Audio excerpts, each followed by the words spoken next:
Ideias com foco em projetos sustentáveis, na melhoria da qualidade de vida e no bem-estar do cidadão. Esses foram os temas discutidos num dos painéis do 4º Seminário Nacional de Mobilidade Urbana realizado em São Paulo. Júlia Magaldi, do CTE, Centro de Tecnologia de Edificações, abriu o painel com uma palestra sobre o walkability. O walkability, ou pedestrianismo, ou caminhabilidade, é a matéria que estuda o quão confortável e agradável é para o pedestre um espaço, ou o quanto esse espaço favorece a caminhada como um meio de transporte. E por que implementar o walkability? Falando um pouquinho do carro, no âmbito ambiental, a minimização de emissão de gases de efeito estufa, no econômico, isso eles levantam anualmente as estatísticas, mas é sabido que perde-se bilhões por ano em perda de tempo no trânsito. Ano passado foram 62 bilhões de reais no Brasil. Júlia apresentou uma pesquisa feita nos Estados Unidos, demonstrando a melhoria na saúde pública em cidades onde boa parte da população faz o percurso casa-trabalho ativamente. Então a gente vê aqui 10% de redução, em média, na taxa de obesidade e 6% na de diabetes, que está relacionado também à obesidade. Melhora da qualidade do ar também tem uma relação com a saúde pública e com o meio ambiente, Então, a menor emissão de gás de efeito estufa, como eu disse, e a questão da saúde respiratória da população. Lembrou que locais que valorizam o espaço público, que privilegiam a caminhabilidade, favorecem o convívio social e alavancam o comércio. Quem viaja ou quem vai no centro, vai em lugares que tem bares, que são apropriados para o uso do pedestre, tem uma atmosfera que propicia muito mais a interação social, que é uma necessidade do ser humano. O fato de você ter um bairro caminhável favorece muito o comércio local. Você transformar um centro em uma área totalmente caminhável, isso envolve o comércio, uso misto, as pessoas, o ambiente da cidade ele tem que ser convidativo, e isso envolve inclusive o espaço privado, Então você ter serviços, lojas e proximidade de outros tipos, restaurante, transporte público, senão a pessoa não tem porquê, ela pode até ter uma calçada apropriada para caminhar, mas ela não tem porquê andar ali, porque ela não está indo para lugar nenhum, leva do lugar nenhum ao nada. Então não teria porquê. Então é muito importante isso ser uma mobilização da própria cidade, do próprio poder privado, no caso, não só do poder público de adequar a infraestrutura urbana. Hanna Machado, coordenadora de desenho urbano e mobilidade da iniciativa Bloomberg, que tem como objetivo reduzir mortes e lesões causadas por acidentes de trânsito em todo o mundo, trouxe para o painel o projeto de requalificação urbana e segurança viária da Área 40 em São Miguel Paulista. Ela iniciou a palestra com dados sobre a violência do trânsito no mundo. Esses são dados do mundo, 1,25 milhão de pessoas que morrem no trânsito. Se nada for feito, esse número pode chegar até quase 2 milhões em 2020. E uma pessoa morre a cada 30 segundos, é a principal causa de mortes de jovens entre 15 e 29 anos. Em São Paulo, é a segunda causa de morte, ela perde para homicídios, mas está muito próximo. E a segunda principal causa de morte de crianças entre 5 e 14 anos. Hanna chamou a atenção para a gravidade do problema em São Miguel Paulista. São Miguel também tem uma característica particular que é a concentração enorme de acidentes com vítima por quilômetro quadrado e atropelamentos por quilômetro quadrado. Então, dá para, comparando proporcionalmente com o restante da cidade, é gritante essa concentração. Hanna lembrou também que quando se fala em redução de velocidade, o desenho urbano é fundamental. Quando a gente fala em redução de velocidade, não é só por meio de campanhas, fiscalização, comunicação que a gente pode atuar, mas o desenho urbano ele é fundamental também para induzir essa mudança de comportamento do motorista. Hanna conversou com a nossa reportagem e deu mais detalhes sobre a iniciativa Bloomberg para a segurança global no trânsito. A gente se encontra na década de ação da ONU, que tem como meta reduzir em 50% os acidentes e mortes no trânsito até 2020. Então, dentro desse grande programa e desse grande objetivo, a Fundação Bloomberg, ela criou a iniciativa para a segurança no trânsito e atua em 5 países e 10 cidades. São Paulo foi uma dessas cidades que se apresentou, ou seja, submeteu a um processo seletivo e foi então selecionada para receber durante 5 anos, até 2020, esse apoio por meio de consultorias e recursos humanos nas áreas, em 3 eixos de atuação: comunicação, com campanhas educativas, fiscalização, então uma preparação dos agentes que estão na rua e formas de fiscalizar que tenham sucesso, e desenho urbano e mobilidade na área que eu trabalho.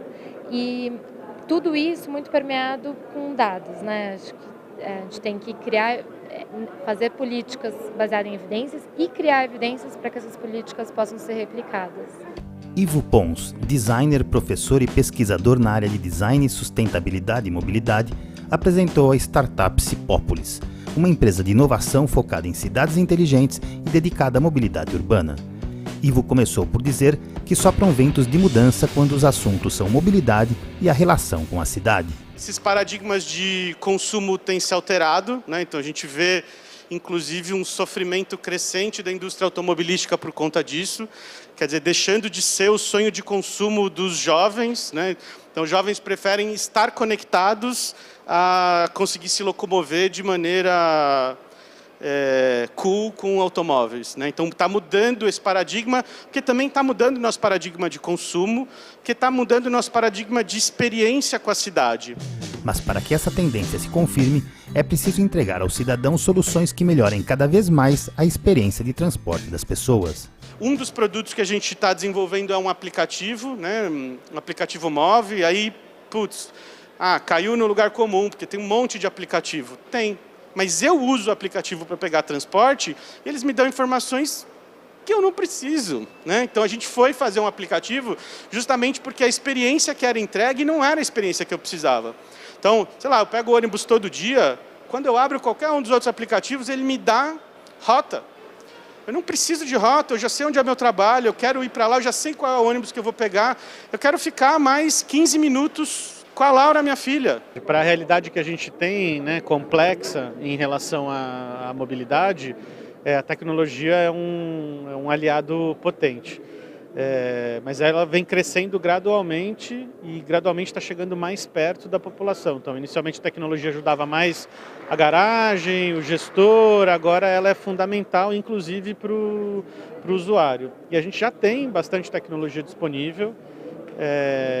E as tecnologias mais novas vão se sobrepondo às anteriores e tornando o processo, a implantação, o custo cada vez mais baixo e viável, e isso daí acaba gerando para o usuário uma possibilidade de experiência de mobilidade na cidade completamente nova, né? Completamente diferente daquela que a gente está acostumado a ver, mais precisa, com menos perda de tempo, com menos risco, então o que ajuda a gente a ocupar a cidade de uma maneira distinta. Caio Esteves, da Place for Us, primeira empresa especializada em place branding no Brasil, trouxe para a mesa de discussão o Bairro da Gente, um projeto que ouviu moradores para idealizar a requalificação de uma área de 300 mil metros quadrados em Limeira, no interior de São Paulo. O Bairro da Gente Limeira é um projeto, uma parceria público-privado. O Bairro da Gente é uma empresa que faz lugares, uma empresa de placemaking, né, de placemaking de impacto, que faz lugares e que tem essa coisa do impacto social como uma das diretrizes. E eles procuraram a gente há muito tempo atrás, a gente construiu, a minha agência participou da construção da própria marca deles e depois a gente evoluiu para trabalhar o place branding da marca lugar, da identidade, da vocação dos bairros que eles estão fazendo. E essa conversa de hoje foi para falar um pouco sobre essa forma de engajamento, como isso funciona na construção de um lugar que é um bairro feito a partir do zero, né? Assim, é um bairro totalmente novo. Trazendo um pouquinho para o tema do seminário, a mobilidade urbana. Quando se constrói, enfim, um bairro novo, que é o caso do Zero, é interessante, né, em relação à mobilidade. Acho que dá para fazer um projeto, enfim, moderno. Sim, até porque, e o bairro da gente tem essa característica também, que é a questão da nova centralidade. A gente está falando do bairro de uso misto, de renda mista, né? Então, ao mesmo tempo, você Tem dois impactos positivos. O primeiro é que, como você está fazendo do zero, você pode pensar mobilidade, a inversão de prioridade, né?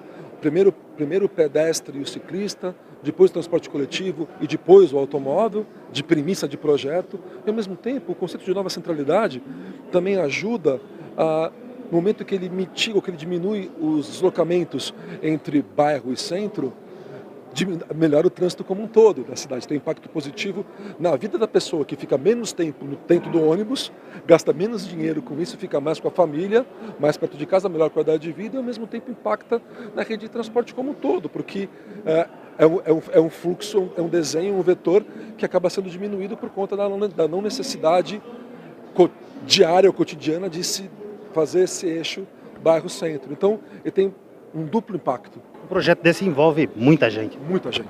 Muita gente, não só pelo número, mas muitas disciplinas diferentes, muitas especialidades diferentes. No caso do bairro da gente, tem gente de fora do país colaborando. É uma rede muito grande para fazer com que a gente tenha a maior capacidade, ou a visão mais plural e mais abrangente, e ao mesmo tempo mais profunda possível para aquele lugar. Sempre lembrando, o que eu falo insistentemente, que sempre começa pela ideia, pela visão, pela sensação das pessoas que moram naquele lugar. E o resto depois é metodologia de projeto, mas não é uma coisa que alguém inventou. Parte do engajamento ali e dessas características que são comuns, inatas daquelas pessoas daquele lugar.